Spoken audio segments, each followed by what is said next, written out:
Attention viewer, you are watching the world's biggest monster truck diecast YouTube channel.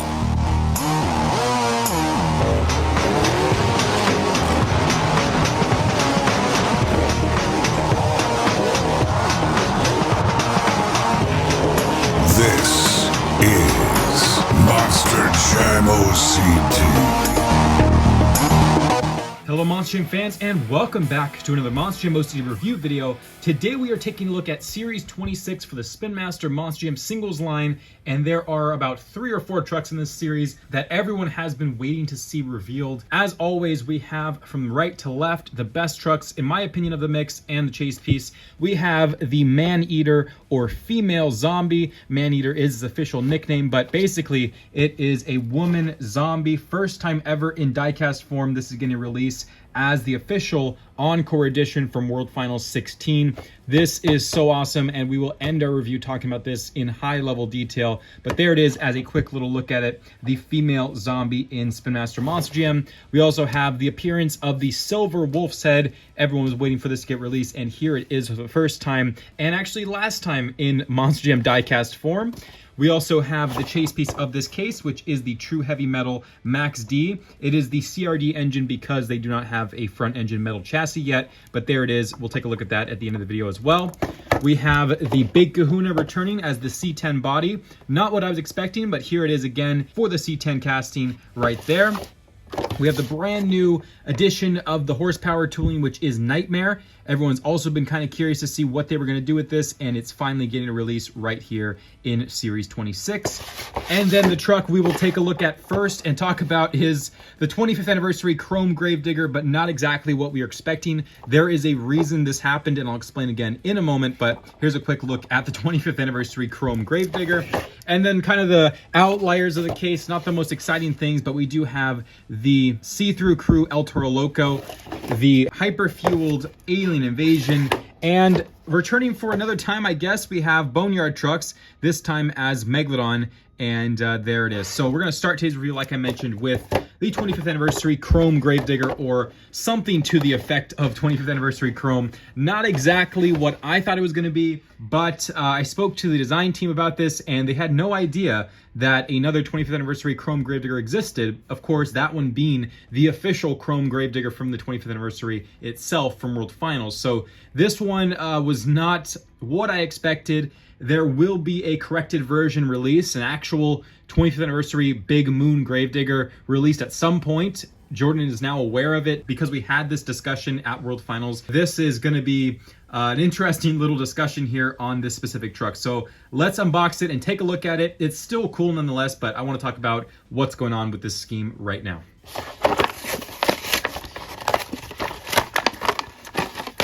Okay, so here it is, the 25th anniversary Chrome Gravedigger using the black Gravedigger decals. At World Finals 21, we just saw the encore for the 40th anniversary of Gravedigger using this graphics scheme on a black body, which of course is accurate to that edition of the 25th anniversary Gravedigger. It did have the accurate side panels on a black body, which has the since 1982 20th anniversary ribbons, and same thing right here, since 1982 on the fender part here. But there was never a real-life chrome edition of this paint scheme. There was, as I'll put on screen right now, this 25th anniversary Gravedigger used at the World Finals for the 25th anniversary itself by Dennis Anderson. So I was expecting it to be that paint scheme, but like I mentioned, Jordan did not know that that was the actual Gravedigger chrome paint scheme. He thought it was this one, so he made this instead. So it's kind of funny, an interesting mistake here, but it's also a callback to when Hot Wheels did the 3-pack release with this same style. It had a chrome body with the 25th anniversary black Gravedigger decals. So I guess we get that scheme again. This time as an actual chrome truck though, of course, using the plastic wrapped chrome body. It looks insanely cool like it did last time with the initial release of it right here. This was a big step in the process for Spin Master, and now we're seeing a second edition of a Chrome Gravedigger, this time using those classic 25th anniversary Gravedigger decals. But I do hope in the future we get a chrome wrapped official 25th anniversary Gravedigger because it does deserve to get a release at some point. But for now, we're kind of stuck with this one. Still not too bad, but not what we were expecting. However, I do want to mention this, and this is a really cool detail. The roof has never been accurate on a diecast release, and yet this time around, even though it's not the correct chrome scheme, the roof is accurate, and this is because the Gravedigger logo is stacked. It says since 1982 right there, and it also has the 2006 Racing Championship below it. So Hot Wheels had a different graphics layout, not accurate to the real life truck. This is accurate to the real life truck. So this is awesome to see. This is a huge step in the accuracy point of view of the 25th anniversary fleet. The other thing I want to mention is that no one went back and touched up the flames to match the color, but you know what? It's kind of a mismatched scheme anyway at this point. The Gravedigger flames are too dark from the original paint scheme layout, so they need to fix that. But for this release, it doesn't need to be fixed. This never needs to come back and get a secondary release as this chrome edition. It just needs to get released as the black edition with this paint scheme and the chrome one with the other paint scheme. It also has purple beadlocks over gray rims, which looks awesome, accurate to the real life truck that ran the actual scheme for the chrome Gravedigger, as well as the green roll cage and the metal gray chassis, which makes it heavy. So there it is, the Gravedigger 25th anniversary chrome edition black scheme, and hopefully in the future, like I mentioned, we'll get the accurate one. But for now, here's what we got. We got the roof though. I'll give them credit for that. It looks insanely cool. And next up is the Alien Invasion from Hyperfueled. Let's unbox it. I'm gonna talk about this for just a quick second because it's not the most important truck of the review. All right, so Alien Invasion from Hyperfueled. You know, Hyperfueled was a cool series to see start out with the Gravedigger in all green, but ever since the Gravedigger, it hasn't been very exciting. And I guess it's a cool thing to have for the kids side of things, but for the adult collectors, mostly the ones that watch my videos, this is probably not going to be something they pick up. But as you can see, it has the same chassis that Gravedigger had with a solid green chassis, roll cage, tires, and rims. The windshield is not green. They were matching the windshields in previous trucks, but this time they just kept it gray. So it's basically just the same exact Alien Invasion scheme that we've seen before on a new chassis color. So that's about it for this truck. And next up is the See-Through Crew El Toro Loco. Let's unbox this one. And here it is, See-Through Crew, also not the best as I thought it was going to be. Things kind of changed as we went on, and you know, it's not as exciting as the Sheer Madness series was with the actual clear bodies. But here it is, El Toro Loco. It has a transparent orange chassis with a translucent yellow roll cage.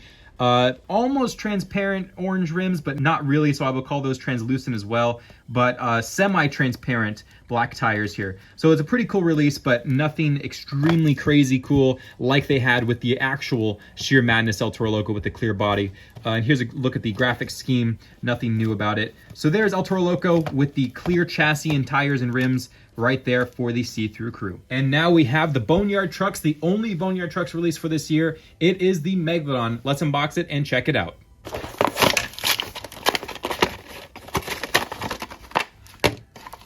It does come with a cool white crush car as a special color accessory, but Megalon itself for the actual Boneyard trucks, I was expecting to see, similar to what they did with the Shark Reek with Hot Wheels, I was expecting to do an actual skeletized shark, if that's a word, or just an X-ray looking shark, but it's just the regular Megalon body on a Boneyard chassis. So, you know, I'm kind of disappointed with that one. The Boneyard truck's roll cage for the first time in a singles release is not the typical beige color, but instead this time it's a white color with grayish white tires, black rims, a black chassis, and like I said, the standard Megalon body. So like I mentioned, it's not what I was expecting, but nonetheless, here it is, the Boneyard Trucks Megalon. And next up is the C10 Big Kahuna returning in the singles packs for the second time ever. Let's unbox it. And here it is, the Big Kahuna. You know what would have been really cool is if they did the ramp as a sand color, because obviously it's a beach truck, beach themed truck. It would be cool to have a sand ramp, but they give us the standard brown. Here is the C10 Big Kahuna. I was hoping they were gonna do the Texas Strong edition of the truck, but unfortunately we're back to the normal Big Kahuna C10 look. This truck was released way back in 2019, the first year of Spin Master Monster Jam. It also got a doubles pack release, I believe. I can't remember what year that was now, but it did get a secondary release. And it might have got a third release. I can't recall it fully now, but it's been a while. So anyway, here it is again though, the Big Kahuna for the Spin Master Monster Jam singles line. this is basically just for those who did not find it before, and it gives them a second chance at getting it again, which is pretty cool. But here it is. We have a new chassis color. We have a silver roll cage with a gray chassis, gray rims, and those classic gold bronze bead locks with black tires. And here's the look at the C10 Big Kahuna. The only noticeable thing that's missing, which is really odd, is the Monster Jam logo, which they took off of the truck. You usually do not see any trucks in this diecast release of anything not have a Monster Jam logo, so that's kind of odd. But it's really cool to still see this casting. I love this truck. It's still one of their best castings they've done. And the giant surfboards in the back look awesome. So there is the Big Kahuna, the third or fourth release of it as the C10 body. Of course, just coming out of the year that we got the new Big Kahuna. So there it is, again, the C10 Big Kahuna. And now we have one of the stars of the show, the Silver Wolf's Head. Let's unbox it and check it out. So Wolf's Head is now silver. As you guys probably saw on the circuit last year, it ran as a silver edition of the truck. It looks super awesome.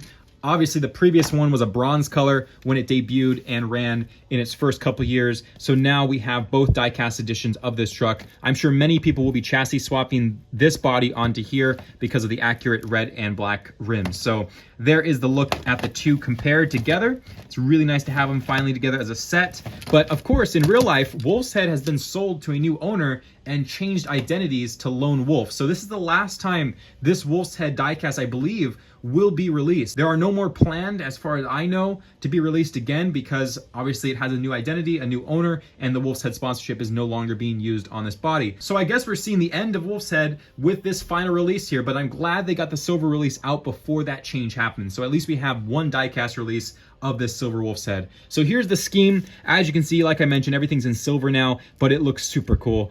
We have the Wolf's Head logo, Star Creations, Monster Jam FTI Torque, the eyeball, the teeth, all of the fur in gray detail with the teeth here on the front, and the Wolf's Head logo on the roof, and then the tailgate there with Wolf's Head, and the side panel with a red chassis, black roll cage, red rims, and black tires. So Wolf's Head Silver, just an awesome piece to have as a piece of the fleet that was part of Monster Jam. It is sad to see it go to a new owner and be named something else after the Wolf's Head era, but I'm excited to see what they do with that in the future. For now, here is our only release, I believe, of a Silver Wolf's Head. So hopefully you guys will pick this one up because it won't be coming back as far as I know. And we're coming down to the final three. This is a brand new casting. This is the Nightmare off of the Horsepower tooling. Let's unbox it and take a good look at all the new details.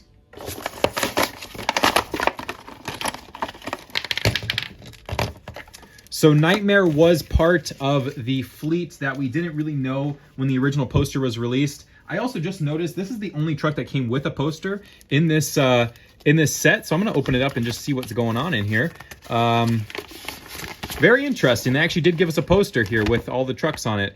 I know they're no longer doing posters, so this is kind of odd. This might just be a prototype poster that they gave in my early samples, but here's a look at it. It doesn't look complete, and it doesn't look like it got printed right, but there's all the trucks in the poster, or on the poster in render form. If you notice there, it's kind of interesting. Gravedigger was actually going to have purple beadlocks over chrome green rims, so that was interesting as the color choice, but they changed that last minute. So there's the poster for Series 26. It was going to be Monster Mutt Dalmatian, but you guys probably won't be receiving these in there because they're stopping the posters. Anyway, that's kind of a little diversion real quick, a little detour. But here is the Horsepower tooling as Nightmare. I'm actually surprised because they modified the tooling. I didn't think it was anything besides a new insert, but if you see right here, this is a new 3D piece of Horsepower. It's not plastic, it's metal, so they did modify the casting. Very interesting there. I'm kind of shocked they didn't do much else because it could have been a big change if they wanted to change up the casting. But this armor plating here is all 3D. That's really cool. It has a new insert piece for the top part. The mane is protected. Obviously, there's no hair here because they have the shield over it, or the armor. And then we have the ears underneath the armor as well with a cool little sword on the top part. With a black tail, the same Horsepower casting tooling there. And then you can see all of this cool detail of this cloth on the side here, making it look like a horse ready for battle. The Nightmare logo right there. Actually, I should probably show you guys what the Nightmare logo looks like since we didn't get much time with it. There's the Nightmare logo. Pretty cool. And then it has a silver roll cage, gold chassis, goldish brown rims, and black tires. And this side, same exact stuff on the other side as it was on the right side panel. Monster Jam logo and the Horsepower nose and the teeth and all that. So a really cool release. I really like how they did this truck. I was excited to see what they were going to do with it, as the name Nightmare just was on the poster. There was nothing else besides that. Many people speculated it was going to be a horsepower truck, and sure enough, here it is as a brand new casting, not only for the plastic insert, but also for the metal body itself. So really cool truck. Nightmare on the top list of the year for me, since there hasn't been that many new castings. But here's Nightmare for the Series 26 release of Spin Master Monster Jam. And we're finally here, the female zombie release for World Final 16 Encore. This will officially, in some way, complete the zombie Encore fleet that we have been receiving for the last 2 years from Spin Master Monster Jam. And I just can't wait to unbox it. Let's unbox it right now and take a look at all the detail that they packed into this truck. All right. Oh, there's also a poster in here too. Very funny. All right. So Zombie, the female zombie, the only women zombie that has ever run in Monster Jam. This was part of the World Finals 16 Encore. And I've said this every single time we review one of these zombies from the Encore. It was nearly impossible to see what the truck looked like in real life because of the lighting choice they used for that Encore. But during that Encore, and only for that Encore, they ran a zombie with mascara, nail polish, and earrings, and also a long-haired ponytail. So this is the actual edition of that Encore truck.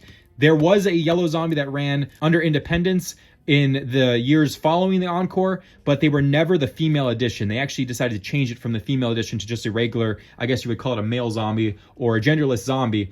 So this is now the official Encore edition, accurate to what they wanted to do with it back in the day with the female identity. So here it is. And I also have the rest of the zombie fleet to compare. But first, I want to review the truck because there's just so much detail to talk about. The first thing I want to talk about is obviously the fact that it's on a normal chassis. It's not the Boneyard trucks. Even though we had Boneyard trucks this year with the Megalon, they chose to do it accurately on a normal chassis. It even has BKT printed tires, so collectors rejoice in the fact that you don't have to chassis swap this one. This is pretty much exactly how it looked like, besides the BKTs, because it ran retro tires back then. But this is really, really cool to just see it on a normal chassis. It makes it look really good, and it's just awesome to have it. So let's take a look at the side panel. The zombie logo in red, obviously, with the yellow background and all of the zombie sores. We have purple clothing, which is not accurate to the real life Encore edition. It had red clothes then, but this is accurate to the trucks that ran after the Encore. The yellow zombies did have purple clothing, so it's kind of a mashup between the two. I'll give them a break on that one. They give us a brand new cast and all that. It has the yellow arms, which look really cool, so that's awesome to have. And then the mouth and the hair and everything is a new casting, so you can see the face here with the mascara and the eyeshadow, the accurate green eyeballs with the giant mouth grabbing onto this arm. Again, an accurate feature of the Encore edition of the truck. The ones that ran after it as a normal yellow zombie did not have the arm in the mouth. The only one that had it was the Encore edition. So this arm being in the mouth is just so awesome. I love the bones sticking out of the back there. And then we have some veins in there with the hand. It is a rubber insert, but it looks like metal because they got it so flush with the truck. I'm so surprised with how clean this truck turned out, because this is a insert piece here, but it looks like it's part of the die-cast casting. The teeth also look awesome with all the spacing. I love that they didn't just do a single row. They did a bunch of different spaces in the teeth. It just looks great with the detail that they did there. So the arm in the mouth, the yellow zombie arms, and then we have the roof here with the hair. There's a bunch of 3D detail of the hair, and then the ponytail sticking out the back. It is a rubber insert with the band there for the ponytail itself. The hair, if you notice, it looks a little different than what we saw during the rendering stage of this truck. There is no brain, which is the first time Zombie has not had its brain exposed. It's only because on a die-cast level for 1/64 scale, if they took out this chunk and put a brain here, it wouldn't look like hair, and the ponytail wouldn't make sense. So Jordan decided to make it just hair instead of a brain. So this Zombie doesn't have its brain exposed. She has some stylish hair, though, instead. And then this side, same exact stuff going on with the purple clothing and the purple clothing on the back with monsterjam.com and all the detail of the yellow zombie tailgate. And that's the extent of the yellow zombie. Just the fact that it's the female edition and not the post-Encore editions was my favorite part about this truck. That means now we have every single zombie from the World Finals 16 Encore. This has been a journey. I have pushed for these zombies since day one as the influencer at Spin Master Monster Jam. So this was really cool to see them all come to fruition in their own ways in different times of the year. and different levels of detail. The only one that doesn't sit well is the skeleton zombie, just because they didn't make a new casting. It's actually what they were going to use for Zombie versus Hunters. So I am going to refresh my list of things that should be made over or redone, and skeleton zombie will be on my list because I think it deserves to have its accurate arms and the accurate casting for the face done, because it would fit in so well with the other 3 that they did new castings for. But the fact that we got 3 new castings for zombie trucks that were only seen one time ever is just a testament to how Spin Master listens to feedback and makes as much as they can what we want to see. And this has been such an awesome fleet to see come out as diecast releases. Just so awesome. So thank you to Jordan, Neil Vandenberg, and everyone else that had a hand in making these for the collecting community. There they are, all the faces together for the first time ever. So there's the zombies, and now we have the final truck of the release, which is the True Heavy Metal Chase Piece Max D. Let's unbox it. And there it is, the True Heavy Metal Max D, metal chassis, metal body with a silver roll cage, orange shocks, not painted headers, but we have BKT printed tires, gray rims, and black tires for the color choice. The chassis is also painted black, which looks really cool. And then the Max D body is a normal CRD painted Max D. So nothing as exciting as what we just witnessed with the zombie, but there is our chase piece True Heavy Metal truck for this release. It's the CRD rear engine Max D. And that will conclude the Series 26 review. I know it's been a long review. Thank you for sticking around if you did. I appreciate you guys supporting me, and Spin Master for sending these products early. You guys are awesome, and thank you guys for watching. I will see you guys next time. This is Reiner Monstrum OCD, signing out.